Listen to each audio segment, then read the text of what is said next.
Hi everyone, this is DJ Waldo with Waldo Social and Social Butterfly Guy, and I am honored and excited to be here today with PJ Hamill of King Arthur Flower. PJ, how are you today? Hi, DJ. I'm doing just fine. Great. It's always good to speak with a fellow initial person Jay. who Yeah. is PJ and DJ. We were going back and forth, and I think there's somebody else in your team that has initials that are something J, Yep. right? MJ. She's one of the bloggers. Yep. MJ, perfect, right. So the reason I wanted to chat with you today, PJ, I know that you are obviously very involved with a lot of the social media stuff that's going on at King Arthur Flower, and so I guess the first question I wanted to know is just maybe a little bit more about your background, where you came from, how you came to work at King Arthur Flower. I know you've got a publishing, writing background as well. Maybe just spend a few minutes and tell us about that. Sure. Well, I got out of college and went up to Maine and worked at a newspaper for 15 years as a writer, editor, photographer, a small weekly newspaper, and got a lot of background in writing then. I'd always been a writer. And moved over to King Arthur Flower, sideways across New England about 21 years ago to when they were starting a catalog and they needed a writer. And so I wrote the catalog for many years and newsletters and 3 cookbooks and anything they needed written, advertising. And when the web came along, I fell in love with it. And I remember discovering Google and saying, look at this Google, and the IT guy saying, forget that, that's not going to be anything. But I just loved it, how easy it was to research and find things and connect with people, and so I've pretty much been on the web for probably 4 or 5 years. That's great. And so you've been involved obviously in a lot of different aspects. I didn't even realize you wrote cookbooks as well and all this. So yeah. We have to talk after this about some of your favorite recipes. But that's great, and it's interesting. The reason, and for those that are listening, the reason that we connected, personally I've been a fan of King Arthur Flower for a while. I had a great exchange. My mom actually had replied to given some feedback in an email that King Arthur Flower sent, and it was great. King Arthur there was actually a real human that responded. You and I were talking about this importance of. I think you said it. You made a comment about how technology, something along the lines of technology is enables, but it's not the end all be all. Technology is great, but the point is making connections, and we make those connections personally, one to one to one to one. Just like that. And technology, it would be very difficult without that, and certainly it was in the past. Very much slower. But I just love the speed and the facility of being able to connect with a baker in South Africa and somebody in China and, somebody in the next town and just people all over the world who get together around baking. That's a common interest and passion. So almost fair to say that you still have to build those one-to-one relationships, but you can use technology to make that happen quicker or be easier, right? Because otherwise, how are you going to connect with that person, that baker in South Africa? Technology makes that easier. Right. And something like Facebook or Twitter or Google Plus, any of them, where you can put something out there and 60,000 people at a time can see it if they choose to see it and comment on it if they choose to comment on it. It's just that really gets the conversation going. Yeah. Well, and speaking of that, I think the way that we connected, I was fascinated by, obviously King Arthur Flower has a very strong following on Facebook. I don't know what the exact numbers are, but tens of thousands, if not hundreds of thousands of people like the King Arthur Flower Facebook page. And the one, I think it was not all that long ago. In fact, it was late at night, too. It was like at 9 p.m., at least where I live in Salt Lake. Or maybe it was even later. It was later for you on the East Coast. But you posted something that said, and I won't read the whole thing, but it says, help, we're redesigning our shopping website. And then you go through, what would you like to see change, add your comments, share this with anybody. As I'm looking at this today, and this is, let's see, not even 2 weeks ago, 27 people liked this page, or this post, 11 people shared it, and here's the kicker, 152 people responded. How did you do that? How do you get that many people to respond? That's actually not that many. We've had where, we've had thousands of likes and a lot of comments, but I think the key to that is when you ask people for help, people want to help. It's just in your human nature that you want to be helpful. Most people, I'd say 95% of people, if you say, will you give me a hand, they'll say sure. So if you just start out by saying, will you help us? Everyone perks up and says, sure. And, then you give them something fairly easy. That actually was a difficult one. A lot of them are pretty simple, like, help, we're trying to think of a new cookie flavor. What's your favorite? Chocolate, vanilla, strawberry, and do something like that. But this is one they had to think about. So that actually was a pretty good number of responses for a thoughtful post. And what I was interested about, too, is there was definitely some community aspect to this. I mean, people were responding back to each other. And, I almost looked at this, and you posted this, and it almost seemed like you stepped away and said, go, and let people have that conversation. Was that very intentional, or was that something that you looked at the responses coming in and you said, okay, let's let the community continue to answer these?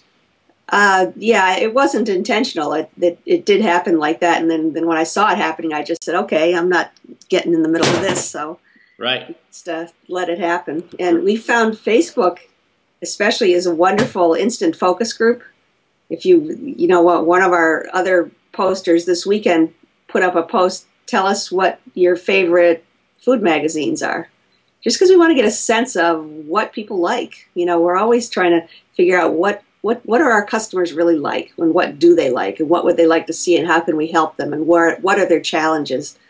So we always like to ask questions. And my answer to that, by the way, is fine cooking, without a doubt. Okay. Well, you're in the minority, but my wife and I we do a lot of cooking at home. So, but this is although they have baking stuff in there too, certainly. But we love fine cooking.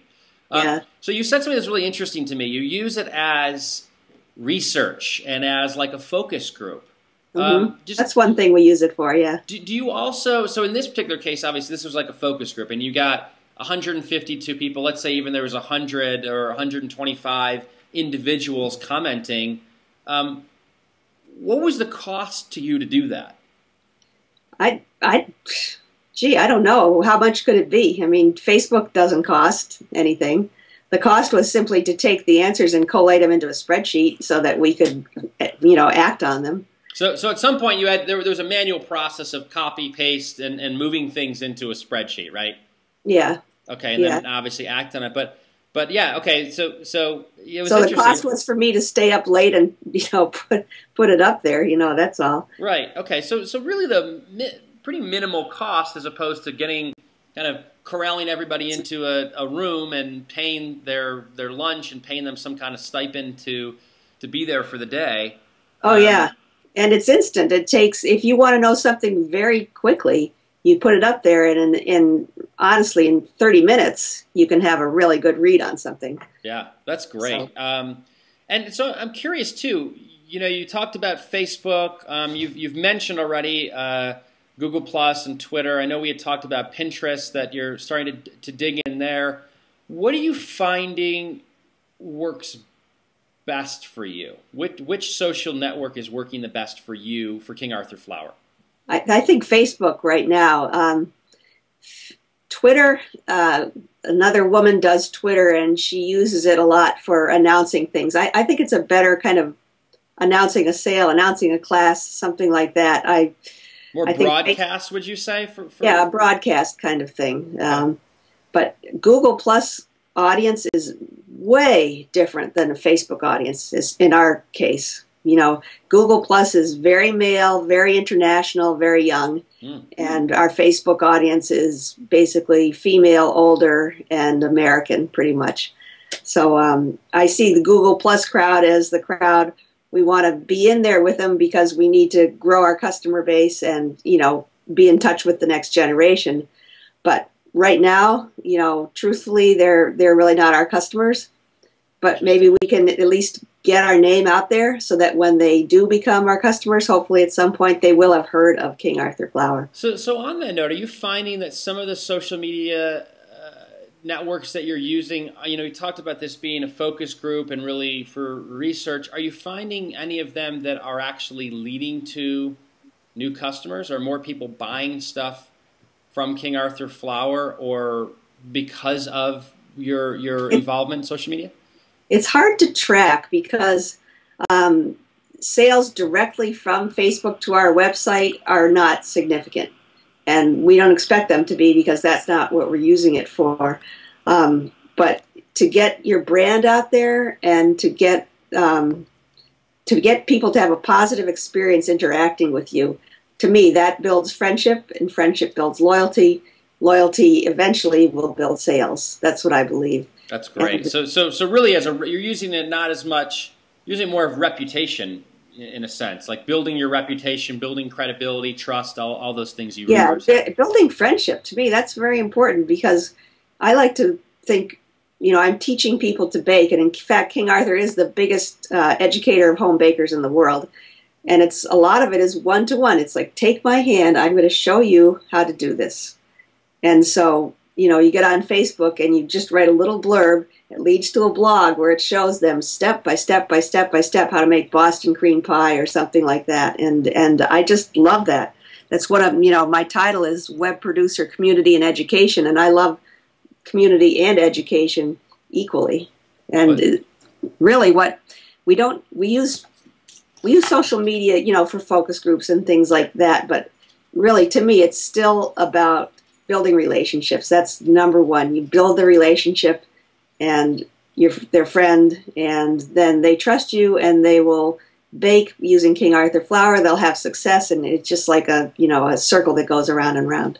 That's great. That's great. Well, I should also say that as I'm recording this, it's almost noon here, so every time you mention food, I'm salivating slightly.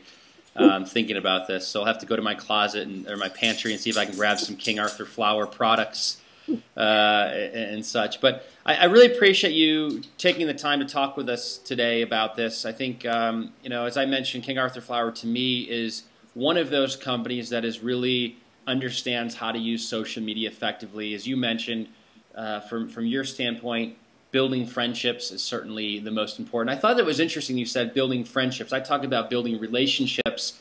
You made it even more personal, building friendships. I really like that. Baking is a very, it's a pretty personal subject. You're creating food for your friends and family. It's close to people's hearts, you know, and they want to do it successfully. They want to make something that everyone goes, whoa, that tastes great, and makes everybody feel good. And we can help them do that. And I just love to put Facebook posts on that are just fun and make people smile. Like I put one of the most popular ones I ever put up there was, it's 7 o'clock in the morning, look outside and tell me what the temperature is outside your window. And hundreds of people just said, well, it's 26 degrees here in, Salt Lake City. And some people put pictures of their yard out there. It was good. That's great. Like you said, it's building trust and relationships, but as you said, it's building friendships. I think that really is the key. Yeah. So, well, thank you so much for your time today, PJ. I appreciate you talking with us, and I look forward to sharing this with everyone. Great. My pleasure. Thanks so much. Bye-bye.